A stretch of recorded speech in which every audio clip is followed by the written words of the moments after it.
is an ancient Egyptian hieroglyphic symbol that was most commonly used in writing and in Egyptian art to represent the word for life, and, by extension, as a symbol of life itself.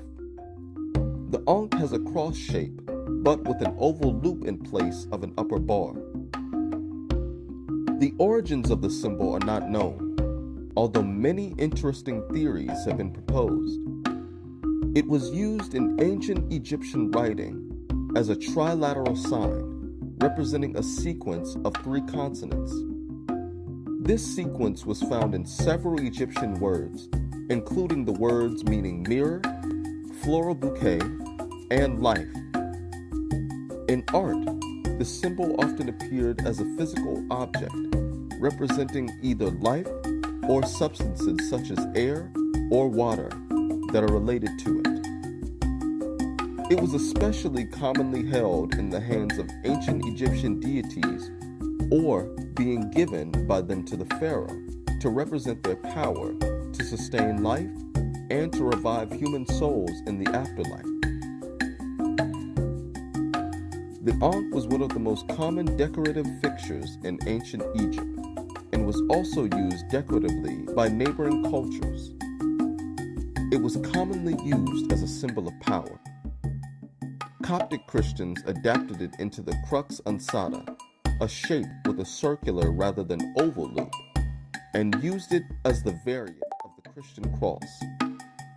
Since the late 20th century in the Western world, the Ankh has again come to be used decoratively as a symbol of African cultural identity, ancient Egyptian belief systems, and even neo-pagan and Goth subcultures.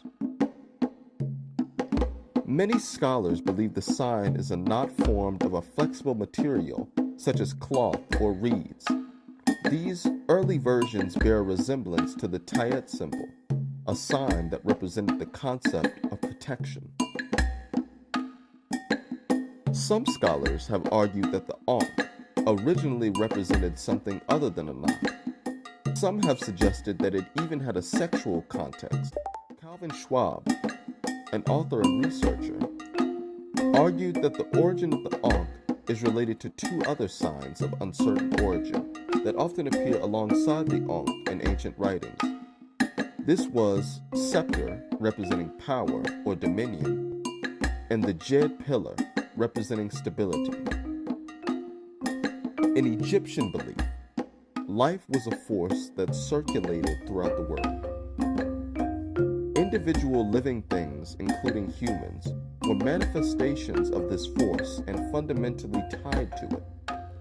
Life came into existence at the creation of the world, and cyclical events like the rising and setting of the sun were thought of as reenactments of the original events of creation that maintained and renewed life in the cosmos.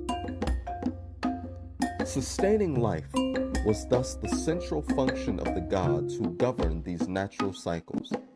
Therefore, the Ankh was frequently depicted being held in God's hands, representing their life-giving power.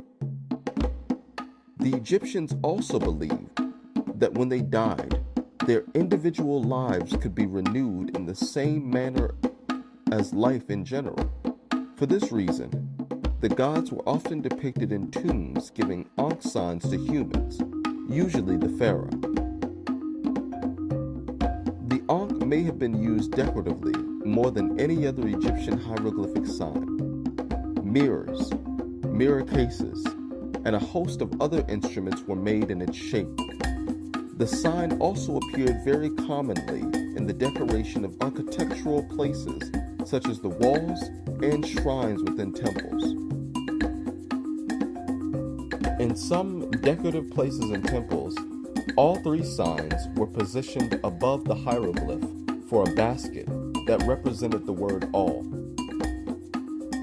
life and power, or all life, power, and stability. Some deities such as Ra and Osiris could be depicted holding a scepter that incorporated elements of the Ankh and Djed.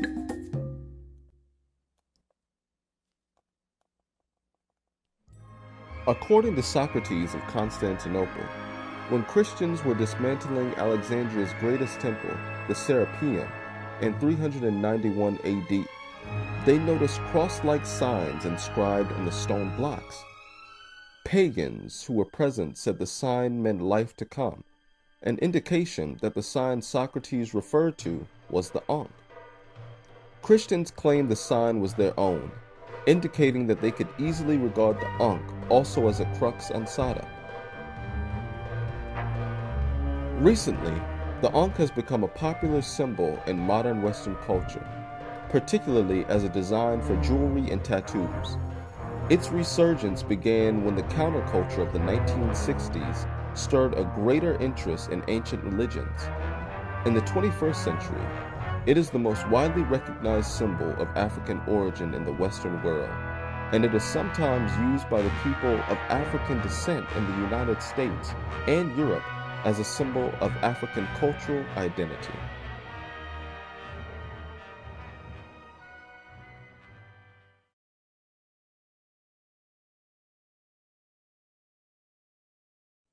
The seal of Shamash is a representation of the ancient Assyrian or Mesopotamian sun god of the same name. Also described as an 8-pointed star, this solar symbol is thought to represent the solar calendar or sun wheel, with the 4 arms associated with the solstices and equinoxes that were important calendar days. Other theories suggest that it represents how the sun and Shamash hold dominion over all 4 quarters of the earth. Shamash is traditionally associated with the concepts of fairness and justice. He brings injustice to light the same way the sun chases away darkness.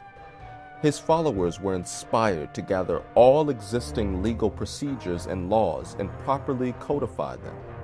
The imagery accompanying the code depicts a king kneeling before a god who embodies justice. When used in legal documents, the seal of Shamash represents fair application of the law and just decisions, and warns the authorities not to deviate from them. The message was so strong, the Mesopotamian kings used the symbol as a cylinder seal or signature. As a logical consequence of Shamash's position as a righter of wrongs, he is also perceived as the god who rescues people from the torment of demons. The ancient Babylonians appealed to him to help those being unjustly persecuted. The seal appears in songs dedicated to him, many of which are highly emotional. Due to the widespread popularity of the sun god, different versions of the seal of Shamash exist, but the variations are so small that the image has remained consistent for over 5,000 years.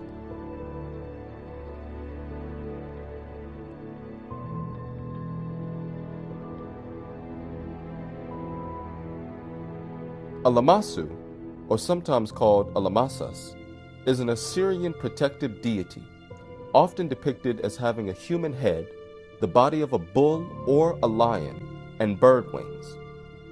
In some writings, it is portrayed to represent a female deity. A less frequently used name is Shidu, which refers to the male counterpart of a Lamassu. Lamassu represents the zodiacs, parent stars, or constellations. In art, Lamassu were depicted as hybrids, with bodies of either winged bulls or lions and heads of human males. The motif of a winged animal with a human head is common to the Near East, first recorded around 3000 BC. The first distinct Lamassu motif appeared in Assyria during the reign of Tiglath-Pileser II as a symbol of power. Assyrian sculpture typically placed prominent pairs of Lamassu at entrances in palaces, facing the street, and also internal courtyards. They were represented as double aspect figures on corners in high relief.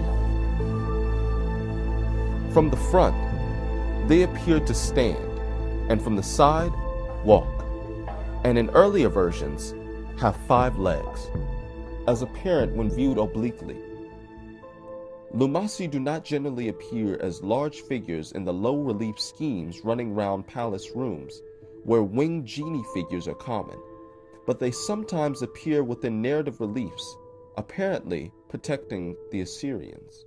The colossal entranceway figures were often followed by a hero grasping a wriggling lion, also colossal in scale. In the palace of Sargon II at Dur Shuriken, a group of at least 7 Lamassu and 2 such heroes with lions surrounded the entrance to the throne room, a concentration of figures which produce an overwhelming impression of power. They also appear on clay seals. Lamassu represents the zodiac, parent stars, or constellations. They are depicted as protective deities because they encompass all life within them. In the Sumerian epic of Gilgamesh, they are depicted as physical deities as well, which is where the Lamassu symbol originates. Although Lamassu had a different symbolic meaning and portrayal in culture of Sumer and Babylonia, the terms Lamassu, Alad, and Shidu evolved throughout the Assyrian and Akkadian culture. The British 10th Army, which operated in Iraq and Iran in 1942 and 1943, adopted the Lamassu as its insignia. A bearded man with a winged bull body appears on the logo of the United States Forces, Iraq. Planet Earth is home to some spectacular relics from ancient eras of long ago, constructions and motifs that seem to defy logic. Some suggest the hands that helped craft these icons weren't totally of this world. It's fun to think about where these symbologies came from. After all, humans are ourselves creating new and iconic symbols each day. But the truth is, there is no factual evidence suggesting the exact period in which these ancient symbols actually were first initiated. All we know today is that even after thousands of years, these powerful expressions are still in wide use today, and some remain more relevant and expressive today than they ever were. An important legacy of our past, and perhaps an important part of our future.